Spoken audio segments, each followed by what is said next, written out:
In Deutschland gab es in den vergangenen Monaten viele Streiks. Ein Streik ist, wenn Arbeitnehmer nicht zur Arbeit gehen, um für bessere Arbeitsbedingungen zu kämpfen. Sie machen das, um die Arbeitgeber dazu zu bringen, auf ihre Forderungen einzugehen. Eine Art von Streik nennt man Warnstreik. Ein Warnstreik dauert normalerweise nur ein paar Stunden oder einen Tag.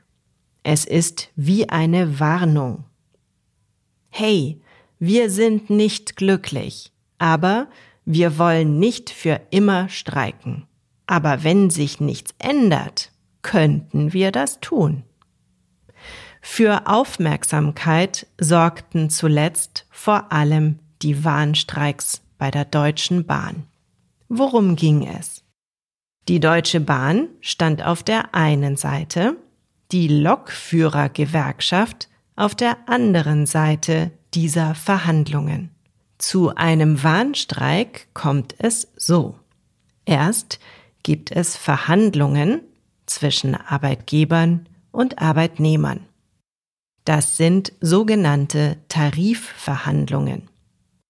In diesem Tarif wird festgelegt, wie die Arbeit ablaufen soll, wie viele Stunden beispielsweise pro Woche gearbeitet werden müssen und zu welchem Lohn.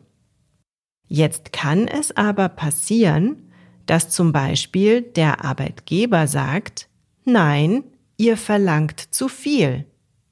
Die Verhandlungen scheitern. Dann kann die andere Seite zu einem Warnstreik aufrufen. Das alles ist durch das deutsche Grundgesetz, also unsere Verfassung, gesichert. Der Streik ist also ein Grundrecht. Aber wie hat das angefangen? Die Geschichte der Streiks in Deutschland geht weit zurück. Schon im 19. Jahrhundert begannen Arbeiter für bessere Arbeitsbedingungen zu kämpfen. Damals waren die Bedingungen oft sehr schlecht. Die Arbeitnehmer arbeiteten lange Stunden für wenig Geld und hatten kaum Rechte. Im Laufe der Zeit haben sich die Arbeitsbedingungen verbessert, zum Teil wegen der Streiks. Heute gibt es viele Gesetze, die die Rechte der Arbeitnehmer schützen.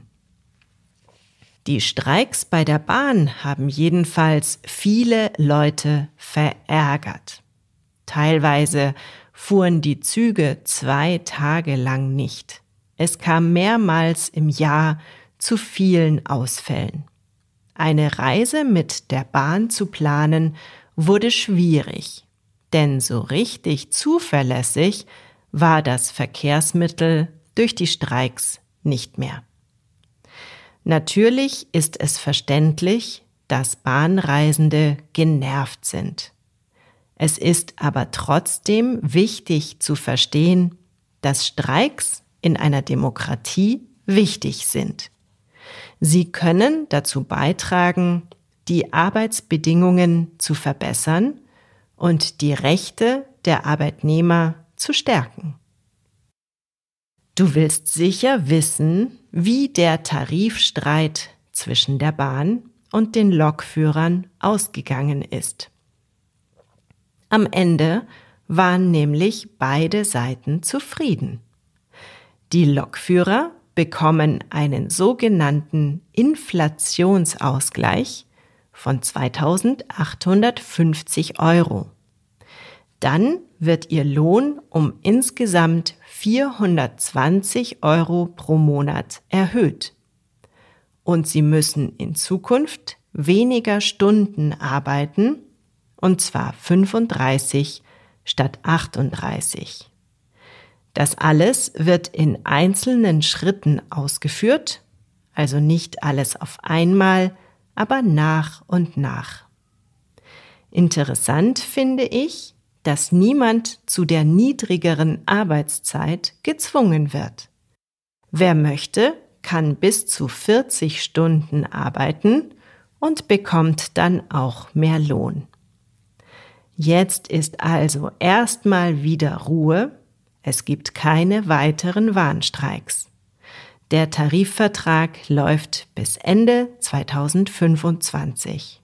Aber es gibt auch eine andere Gewerkschaft, die in einem Jahr wieder verhandeln wird. Mal sehen, wie es dann aussieht.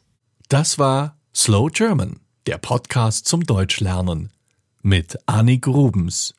Mehr gibt es auf www.slowgerman.com.